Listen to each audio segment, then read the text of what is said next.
with this issue is a basse adansi die ba na kire sampa the position what to say na almost be taking it on and the way they can be FIFA for say jawe emre nim nti oh there's a emre here you don't presume to him BBA okay because meaning what is embodied in FIFA yeah but GFA you know I think at 35%. We are even if you bring the name of the FA into dispute, and also what the FA but anyone can because I have a pass and make a stick with the heavy heart. I know. Because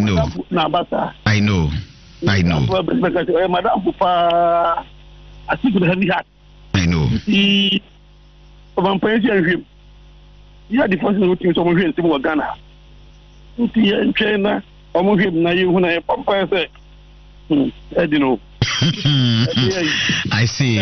I can feel and me from the way I walk because my tear on many occasions and I think that indeed all casa with heavy heart and yes. Are we expecting say Yebenya radical changes be GFE after the Kosinya Techi ban arrest supposedly need a reform? A reform. Yeah. Yeah, a woman say, video in February. Matisse, Moon Station, what I cry, me. Hello. Yes, sir. Lawyer. Almost say, a committee for the Brunei Fabian committee. Aye. Yes, you. Yeah. Yeah. So, yes, and the Article 35 clause 1(4). It is we are engaging any actor likely to bring the name of the association to dispute a misconduct a bit me attack you. Okay. About the be a bit committee and the police was 35, you know. Maybe I'm sacred, but as I said, no, it's too early. Yeah, too early. If you're president or him, you should beat you know. Oh, yes, Master. I cannot claim what you call papa infallibility. Okay. And the end, but so bizarre, say, Article 35, clause 1(4). Yeah. So we are DBR with the FA into dispute. Yeah. It can lead to your removal from the executive committee. Okay. Lion Tofianko anopay ebeda wase mejide se enkobre 6th of June ye nyina be ba hwe video no wa enkran na oh me take it there be meet me twen lawyer meet me twen master me take it I ready I just say me ho premise you know unya no ma mbia say te ko me nyanya bi o lawyer me pe bia ma ma me na me nko he nya bi me pe bia ma o ye to ana o da be free no tik ma dunya ro any pe ma me lawyer you show na me fro the ama ba ko you bo modia ai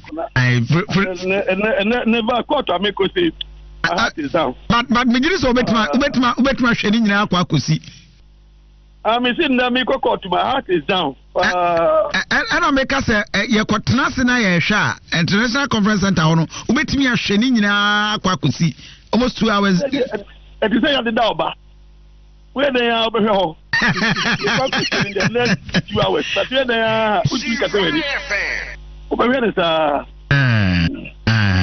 ade ne ehumum wa hebi mahwe kakra ehu let me din me umi mana me hwe na me nse da hu santi me nkai wani but wo bi ani tia pass me lawyer me gidi se wunim but who said we at the fear and panic bi awura efe ho ana oh yes master fear and panic because me think okupa kwasema serious because of big and kind of we have many more we are the committee member another committee biano na God forbid we deliver ma Una when under Article 34, 35, clause 1.4. Now, in misconduct, you'll be ready. Say, Yanko Congress, na Yanko Sakiwa. Pay that permission, we not support her, you remove you. I say, I with him, a former president Kufuor and a Puma friend in Semtito from Winifie. Former president Kufuor. Omukoyi chire na ohwe ya about 20 minutes 30 minutes into the scene ne Puma na ekura na free in Semtito from Winifie ho. Alendia. I say he was shocked. No say enti me my Ghana ni. Mata ni wakama inu bom. Obi na the part of him. Ne Puma teto fam. Adi pa na wo no ni efebro ni wo ma na. Oh, say the omu nyina e Ghana for. Ade na ehu o papa.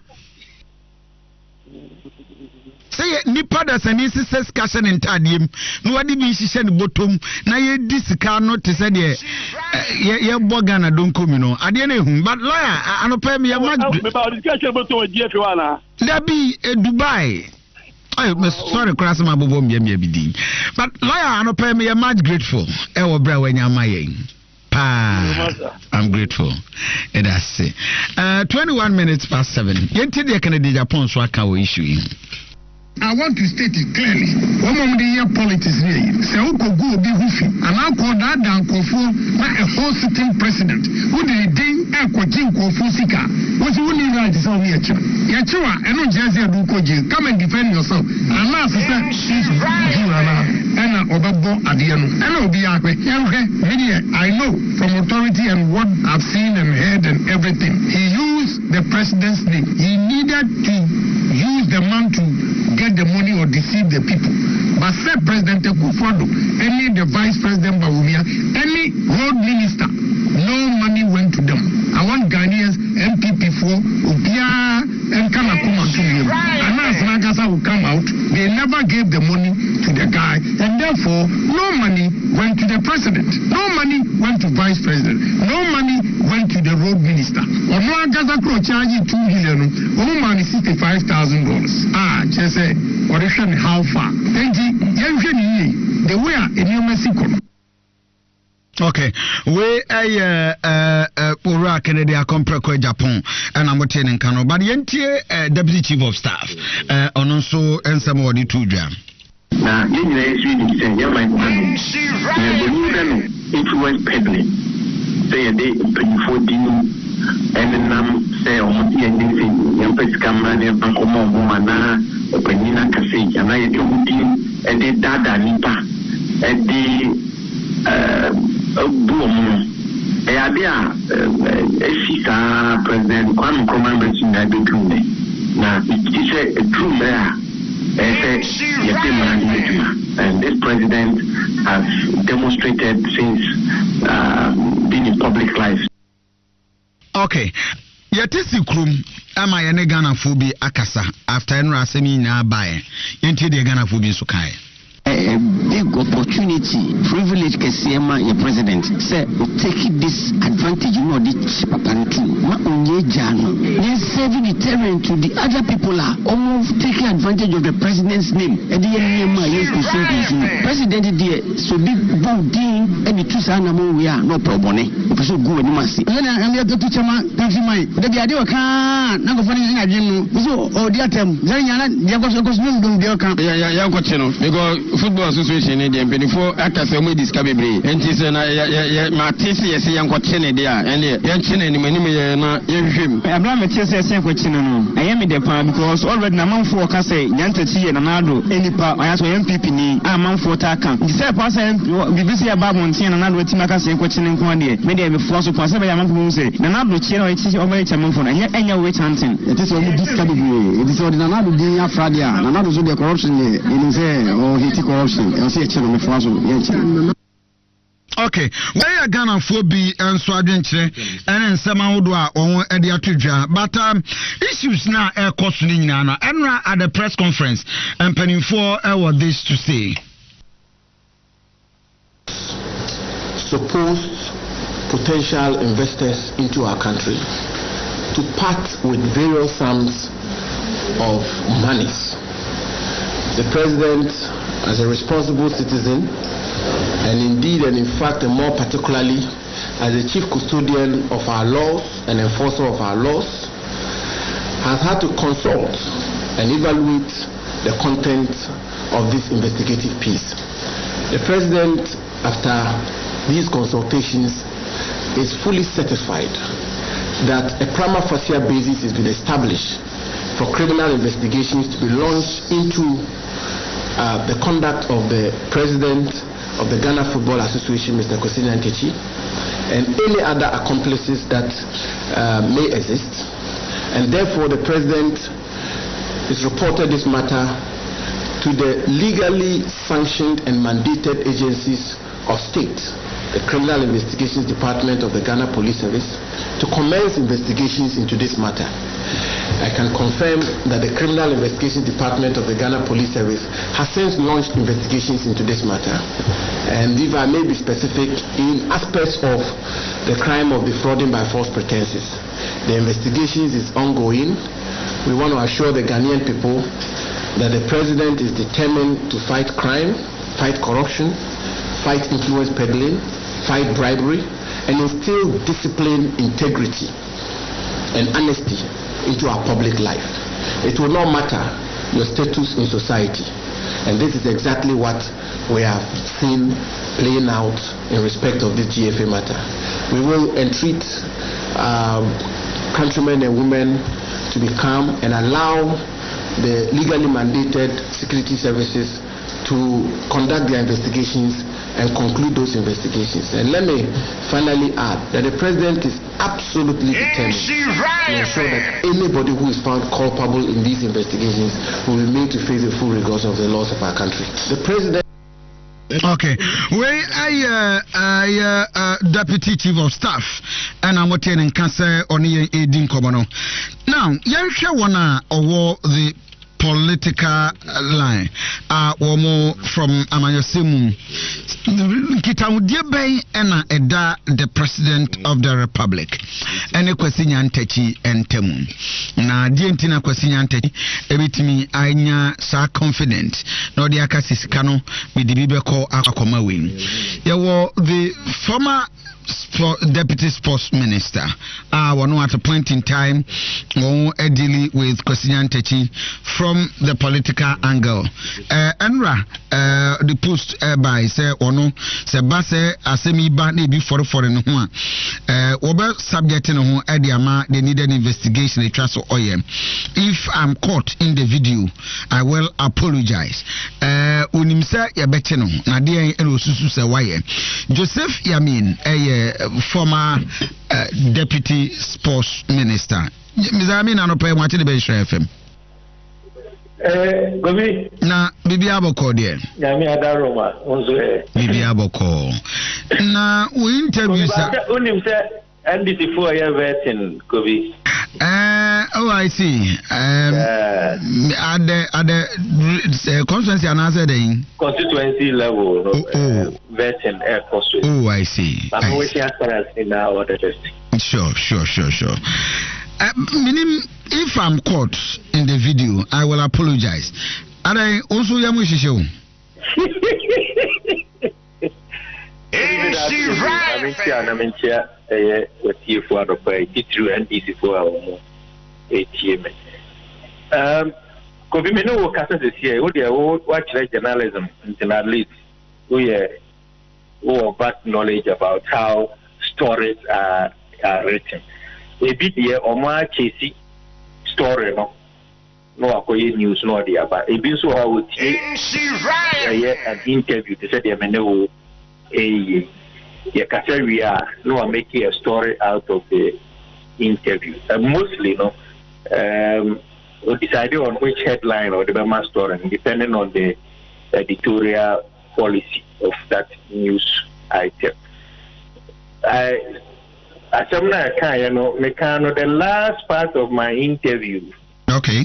But I don't have a banner headline. In fact, in Ghana, so my noticing a trend be sometimes even more media now mutual story. You tend to use the banner headline at the end of discussion, forgetting about the whole story. Sometimes stories to crowd with a headline and the story no a webra and shiakra in any way but ugo no be the headline you be at temu baby meanwhile for story no man go say either the headline here mischievous and I say there was a reason why headline was used. Okay. In fact, at some way but to about now there was a sports program I'm afraid yes sports then or more question or mubusa was that nipa bebre announce the video by kasa say ma on video name ma for one reason or the other.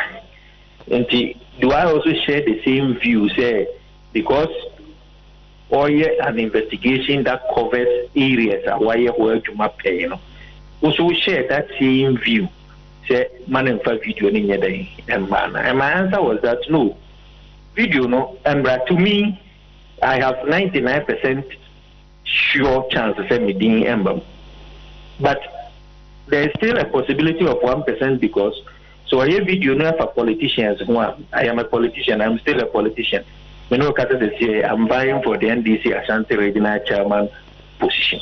And the potential, since it's about politicians, then it's about football administrators. Again, the scope, period now also the investigations.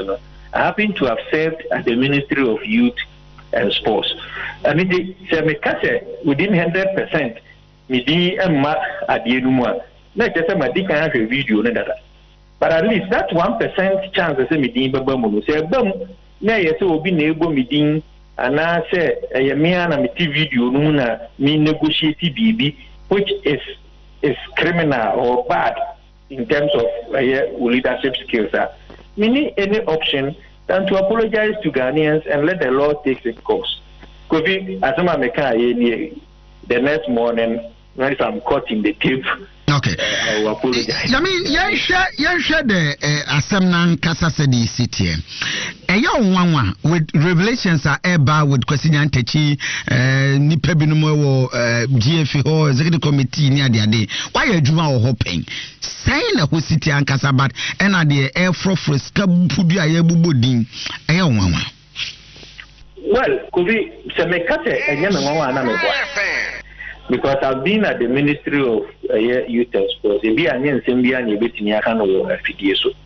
But so you bet me that Jenia can Ubusa will say, Tisikaya, Yabudin, maybe because hardly would you even have an opportunity.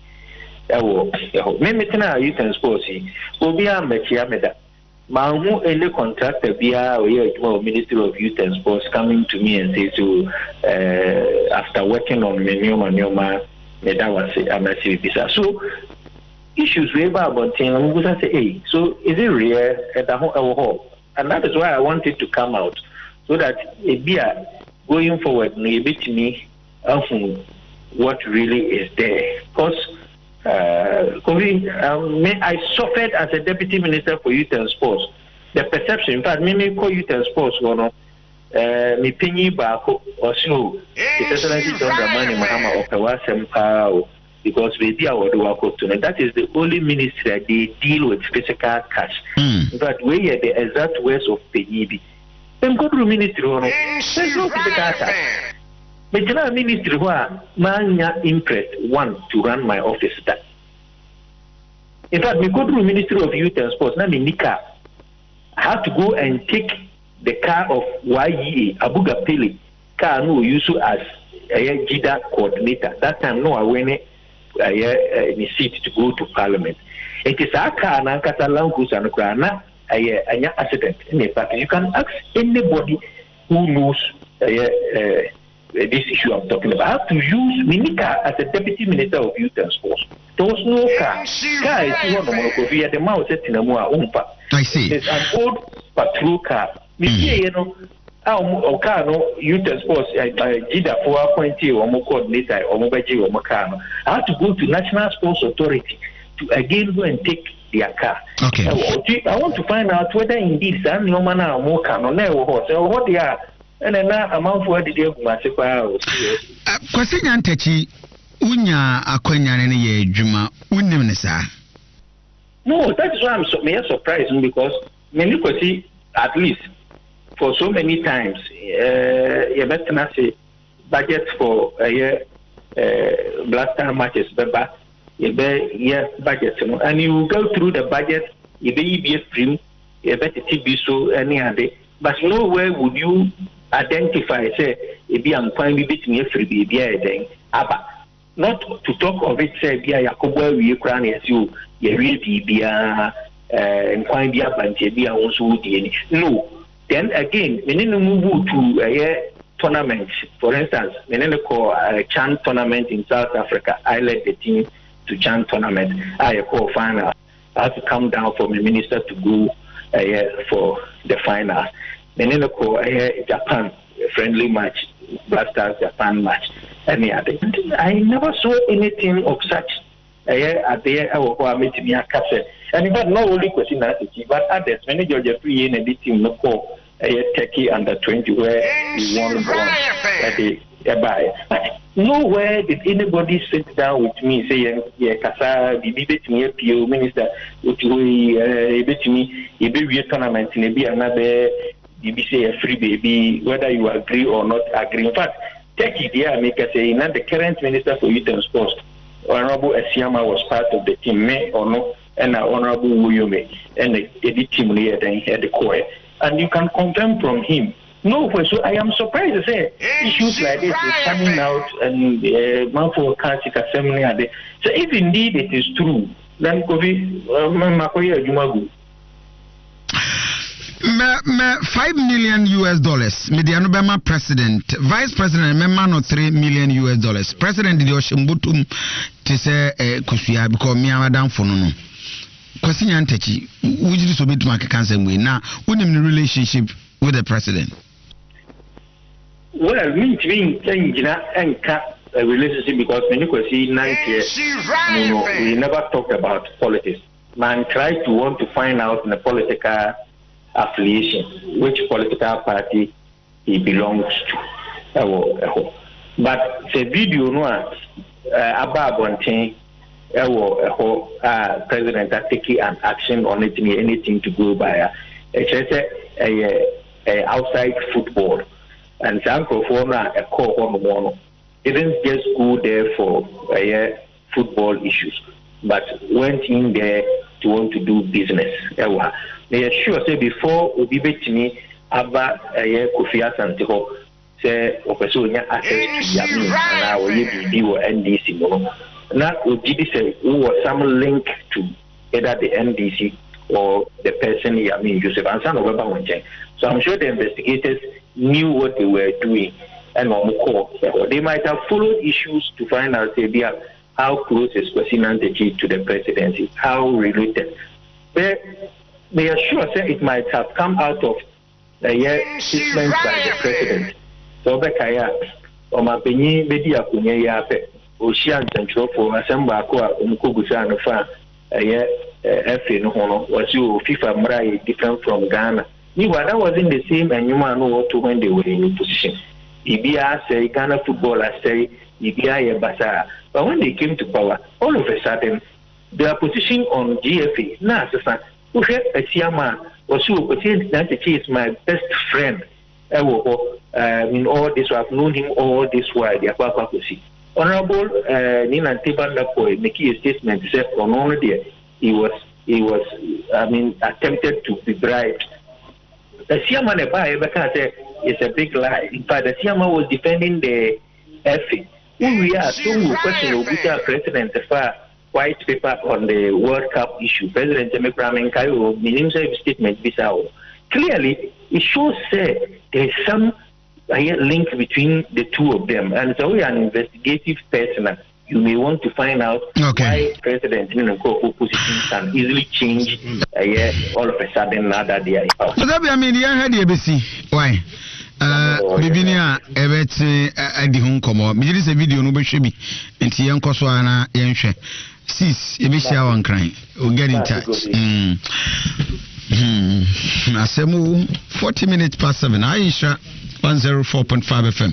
Any day Diana Bakofi Asante egusu aye di nkomo. Na within the MPP Abufu abapa manfo adwase ya tam na ye president na mo ya ne saa no akwa no mu ade kwasi techi ye ne within the government ye ne nkofo be ye ne o be din kobo but for now ti we mame na memra sisia Ewra, me pa bra na me hwa de wo bag yi. Bra, aden. Enen so biem. Hey, tam heba me hye ya me ka se yi ba akun.